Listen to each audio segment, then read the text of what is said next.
Welcome to this explainer. Today, we are going on a really amazing adventure into one of the oldest, most magical stories ever told. It's called the Bhagavad Gita. We'll be listening in on this timeless, beautiful conversation between a very wise teacher and his student. And we're going to discover some incredible secrets together. Secrets that can totally help all of us, whether you're at school, at work, or just out playing, find real peace and clarity in our super busy lives. So imagine being the absolute greatest warrior in the whole world, Prince Arjuna. But right before the biggest challenge of his entire life, he just freezes. He's confused, he's scared, and he really doesn't know what to do. I mean, have you ever felt totally overwhelmed like that? I know I have. In his absolute toughest moment, Arjuna turns to his best friend and wise teacher Krishna, who is actually guiding his chariot, and he asks for help. Now, a really great thinker named Mahatma Gandhi explained something fascinating about this. He said this giant battlefield, it's actually a symbol. It's not really about fighting bad guys on the outside. Nope, it's actually about the invisible battles going on inside our own heads. That tricky struggle we all face every single day, like choosing to do the right thing even when it's super hard, or trying to stay calm when we feel really upset. To help his friends calm down, Krishna doesn't just, tell him exactly what to do. Instead, he asks Arjuna to solve literally the biggest mystery of all time. Who are we, really? I mean, beyond our names, the clothes we wear, or the grades we get at school, what is our true self? Well, the answer kind of splits our world into two parts. Think of it a bit like a video game. First, there's the field. That's your physical body and the world around you. It's kind of like the character you play on the screen, right?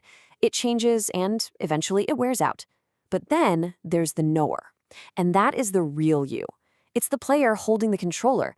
It's your immortal soul that watches everything, completely safe and forever unchanging. And honestly, this is where ancient secrets meet modern science, which is so cool. The text tells us that this knower, this soul, isn't some giant cloudy ghost. Actually, it's atomic in size. It's this tiny, completely indestructible spark of pure energy seated right inside your heart, and its magic just spreads everywhere. It gets even cooler when we look at our own biology. Your heart is basically the engine room of your body.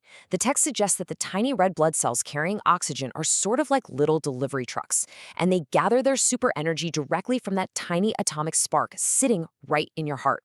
This is exactly how your consciousness wakes up every single part of you. Just think about the sun up in the sky for a second. There is only one sun sitting in one place, yet its bright sunshine literally lights up our entire solar system, right? Well, in that exact same way, your tiny atomic soul sits in your heart, but its light, which is your awareness, illuminates your whole physical body. You are literally the glowing light experiencing this world. But the Gita doesn't just zoom in on our tiny cells. It actually zooms way, way out into outer space. It measures time in yugas, which are these massive cosmic ages. It says that just one single day for the creator of the universe lasts 1,000 yugas. To put that into perspective, that's billions of human years, way longer than the dinosaurs and longer than the Earth has even existed. Over this massive, mind-boggling amount of time, the universe basically breathes. During this giant cosmic day, all the planets, stars, and life burst into existence, kind of like a giant playground opening up for all of us. But when cosmic night comes, everything peacefully goes to sleep and dissolves right back into invisible energy. It really shows us that everything we tend to worry about in the physical world is, well, just temporary.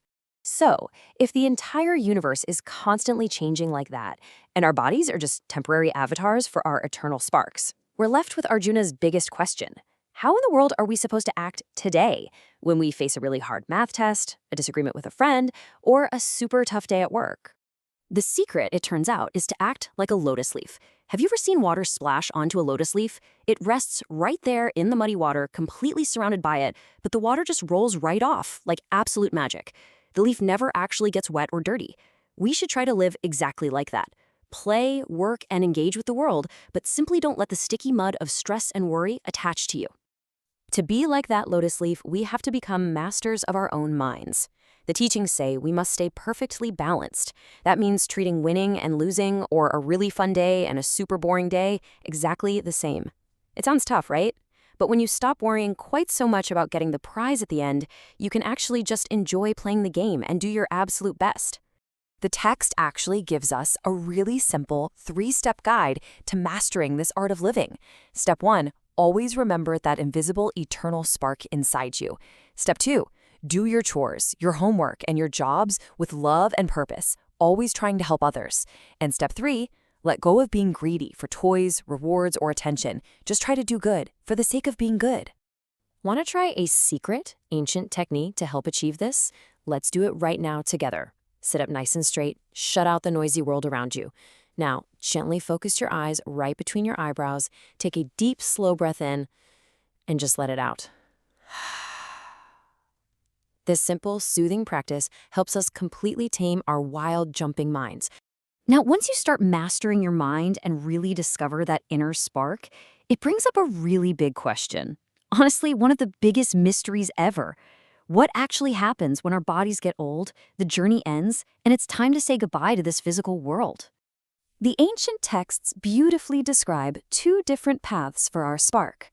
The path of light is for those who truly understand their inner magic and live their lives with love.